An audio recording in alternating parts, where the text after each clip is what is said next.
오늘의 중요 뉴스 다각도로 분석하는 시사위키 김민아 기자 어서 오세요. 안녕하세요. 첫 번째 항목은요. 저유소 실화 뒷이야기인데요. 오늘 고양시 저유소 화재 사고의 피의자인 스리랑카인 모 씨에 대해서 이제 구속영장이 신청됐다 이 뉴스가 나오는데요. 예. 이 사건을 둘러싼 여러 가지 논란을 정리를 해보겠습니다. 풍등 날리다가 불이 났다 이거잖아요.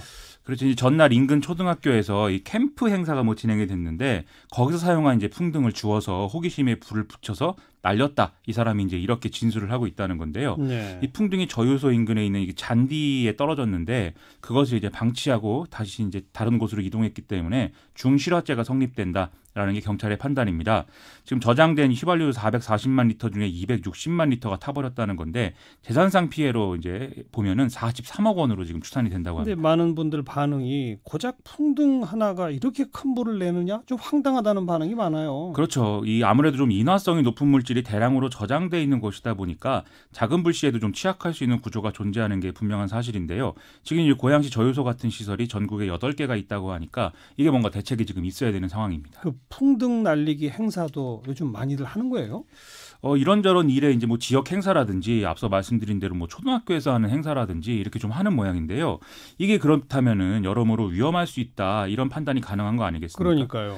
지금 소방기본법을 보면은 소방본부장이나 소방서장 등이 화재 예방상 위험하다고 인정되는 행위를 금지하거나 제한할 수 있게 돼 있고 이를 어기면 200만 원 이하의 벌금이 부과될 수 있게 돼 있는데요. 이 조항을 근거로 하면은 소방본부장이나 소방서장이 소형 열기구 등을 날리는 행위 이것을 이제 금지 또는 제한하는 결정을 따로 할 때만 풍등을 날리는 행위가 이제 제한이 될 수 있는 그런 상황이 되는 것입니다. 그런 거 안 하면 전부 누구나 날릴 수 있다는 거죠. 그런 상황이라는 거죠. 그래서 법을 개정하든지 아니면 이 법을 적용하는 어떤 방식에 있어서의 개선이 필요한 게 아니냐 이런 지적이 나오고 있습니다. 게다가 그 휘발유와 같은 인화성 물질을 어마어마하게 이렇게 갖고 있는 곳에 금방 불이 붙을 잔디를 깔아놨다? 이것도 또 납득이 안 된다는 얘기가 많아요. 그러게 말입니다. 이게 나머지 7개 저유소의 경우에는 그래도 주변 바닥이 아스팔트로 덮여 있다고 하거든요. 이번에 사고가 난 이 장소만 잔디밭이 조성돼 있다고 하는데 이게 1992년에 잔디를 깔았다는데 누가 왜 이런 결정을 했는지는 송유관 공사 측도 잘 모른다 이런 입장입니다. 네. 그리고 풍등이 잔디에 떨어져서 잔디에 불이 붙었다는 거 아닙니까? 그렇습니다. 근데 그게 저유고 폭발 때까지 시간이 한 18분인가 또 있었다면서요? 그렇습니다. 그걸 몰랐어요, 그러니까? 이 저유고 외부에 유증기를 감지하는 감지기는 있는데 화재나 연기 감지 센서는 없는 상태였던 게 문제다라고 하고요. 예. 또 당시가 휴일이었기 때문에 송유관 공사 그 해당 지사에 근무하던 인원이 6명에 불과했던 것도 문제였던 것으로 확인이 됩니다. 이 CCTV가 45개 정도 설치가 돼 있긴 한데 또 이것만 전담해서 보는 인력은 없는 상황이었다고 합니다. 좀 설명을 쭉 다 들어도 어떻게 그럴 수 있나 이런 궁금증은 계속 남아요. 그렇습니다. 일부 전문가들의 경우에는 이런 식으로 화재가 발생하려면은 참 여러 가지 조건들이 한 번에 겹쳐져야 되고 그 확률이 참 미미한 것이다. 이렇게도 설명을 하는데요. 하지만 또 대형 사고라는 게 언제나 이런 조건들이 겹쳐지면서 발생해 왔지 않겠습니까? 이 불이 잔디에서 탱크까지 옮겨 붙었더라도 좀 폭발을 막을 수 있는 그런 장치가 있었어야 되는 거 아니냐 이런 지적도 있는데요.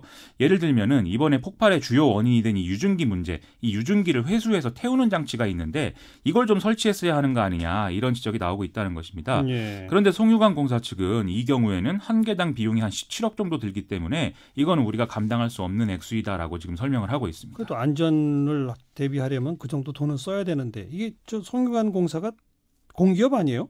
이름이 공사긴 한데 이게 원래 1990년 1월 달에 정부와 정유사 5곳, 항공사 2곳이 합작으로 세운 이런 공기업이었었는데 예. 이 김대중 정부에서 공기업 민영화를 단행하면서 2001년에 지금 민영화가 되어 있는 상황이라고 합니다. 그래서 이 영향으로 좀 비용 절감 필요성이 제기가 됐던 게 이번 사고의 원인 중 하나 아니냐 이런 지적도 나오는 상황입니다. 그럼 지금 최대 주주가 누구예요? 최대 주주는 약 41%의 지분을 갖고 있는 SK이노베이션인데요.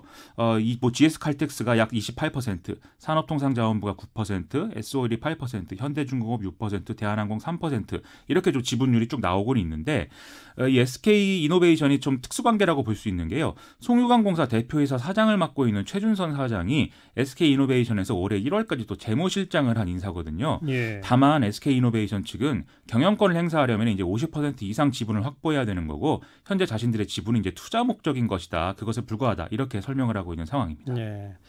그리고 실화로 혐의로 지금 구속영장 청구된 사람이 이게 스리랑카인이라고 하는 외국인 노동자 아니겠습니까? 그렇습니다. 또 외국인 혐오 번지는 거 아니냐라는 목소리가 또 있어요. 지금 인터넷에 실제로 이 사람이 어떤 테러나 이런 목적을 가지고 뭐 이런 행위를 했을 수가 있다. 이런 논란들이 많이 벌어지고 있는데요. 좀 이런 논란이 벌어지는 것 자체도 좀 문제지만 언론이 보도를 할 때 반드시 범죄와 반드시 연관이 없는 국적이라든지 성별이라든지 이런 것들을 굳이 보도했어야 되는 거냐 이런 지적들도 나오고 있는 게 또 현실입니다. 그런 원칙은 좀 있는데 다만 보도를 할 때 어떻게 적용할 것인가 여기에 대해서 여러 가지로 고민이 필요한 상황입니다. 네, 뭐 그렇다고 또 그 보도 안 할 수도 없는 노릇이고요. 사실 그런 분이 분명히 있죠. 참 고민됩니다. 시사위키 두 번째 항목은요. 강원랜드 수사 외압 무혐의인데요. 강원랜드 채용비리 수사에 외압을 행사했다. 이 의혹을 받던 사람들이 이제 무혐의 처분을 받았다. 이런 뉴스입니다. 이게 어떤 일인지 좀 알아보시죠. 네, 누구누구죠? 시민단체가 고발을 한 건데요. 자유한국당 권성동 염동열 의원하고 최종원 전 서울남부지검장, 이영주 전 춘천지검장, 김수남 전 검찰총장 등입니다. 앞서의 두 국회의원들의 경우에는 검찰 간부들에게 압력을 행사했다는 점을 뒷받침할 증거가 부족하다. 검찰이 이렇게 봤다는 것이고요. 또 검찰 내부 출신 인사들의 어떤 지시 뭐 이런 것들도 위법하다거나 부당하다고 볼 근거는 없다라는 게 검찰의 판단입니다. 네, 결국 그러면 폭로와 기자회견에 나섰던 검사들, 안미연 검사 이런 사람들 좀 반발이 있겠네요. 그렇습니다. 지금 안미연 검사가 페이스북에 이런 식이면 직권남용을 좀 형법에서 삭제하는 게 맞겠다 이렇게까지 쓴 상황이고요. 또 우리에게 잘 알려진 임은정 검사 있지 않습니까? 이 사람도 페이스북을 통해서 검찰 내부의 지휘권, 징계권, 이사권 남용에 대해 어떤 조사나 문책도 없이 넘어가는 게 오늘날의 검찰이다 이렇게 평가를 하고 있습니다. 좀 검찰개혁 여론이 요즘에 좀 잠잠해졌었는데 다시 또 불이 붙는 거 아니냐 이런 얘기도 나오고 있습니다. 여기까지 수고하셨어요.